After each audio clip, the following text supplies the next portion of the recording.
Human history represents such a radical break with the natural systems of biological organization that preceded it, that it must be the response to a kind of attractor or dwell point that lies ahead in the temporal dimension. Persistently, Western religions have integrated into their theologies the notion of a kind of end of the world.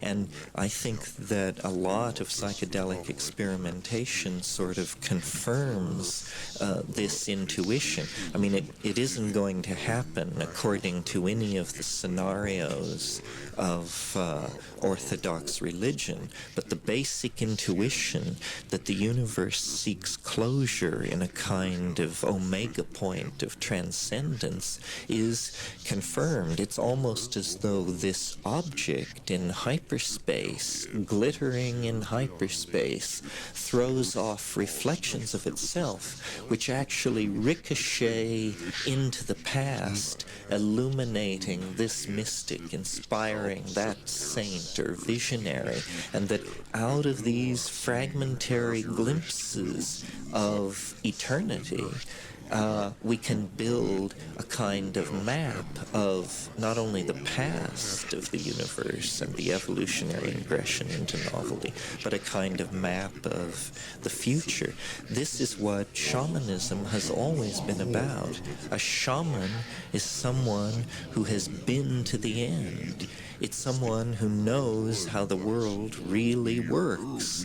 And knowing how the world really works means to have risen outside, above, beyond the dimensions of ordinary space-time and casuistry, and actually seen the wiring under the board, stepped outside the confines of learned culture and learned and embedded language into the domain of what Wittgenstein called the unspeakable. Shaman.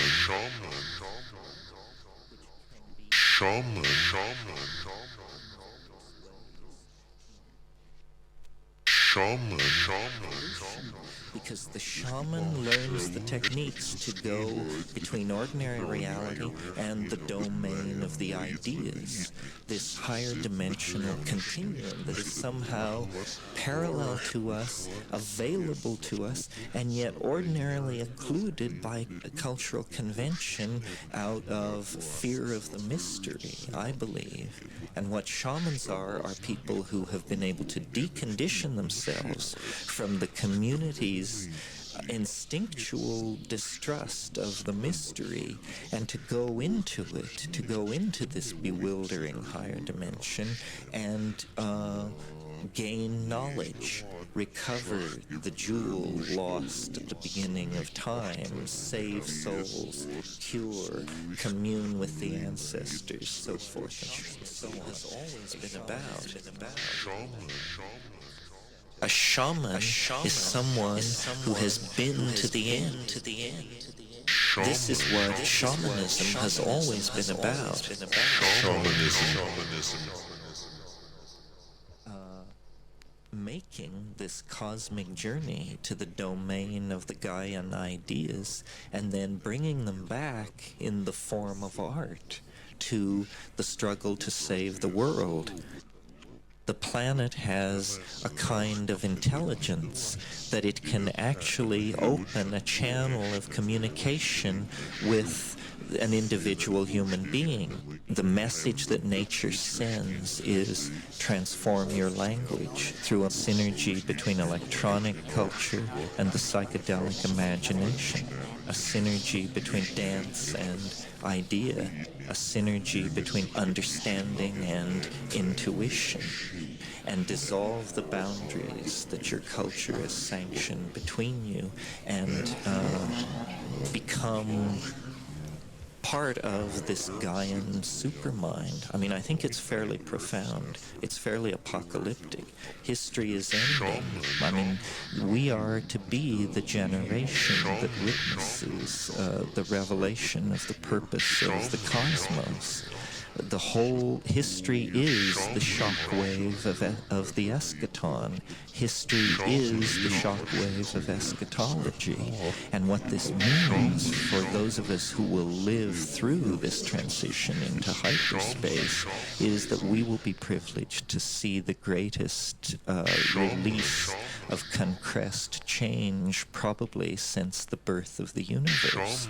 The 20th century is the shudder that announces the approaching cataracts of time over which our species and the destiny of this planet is about to be swept.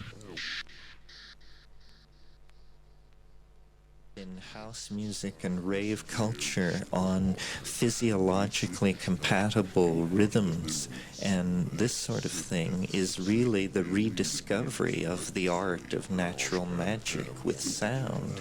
That sound, properly understood, especially percussive sound, can actually change neurological states, and large groups of people getting together in the presence of this kind of music are creating a telepathic community, a bonding that hopefully will be strong enough then to carry the vision out into the mainstream of society. I think the youth culture that is emerging in the 90s is an end of the millennium culture that is actually summing up Western civilization and pointing us in an entirely different direction, that we're going to arrive in the third millennium in the middle of an archaic revival, which will mean a revival of these physiologically empowering rhythm signatures, a new art, a new social vision, a new relationship to nature, to feminism, to ego. All of these things are taking hold, and not a moment too soon.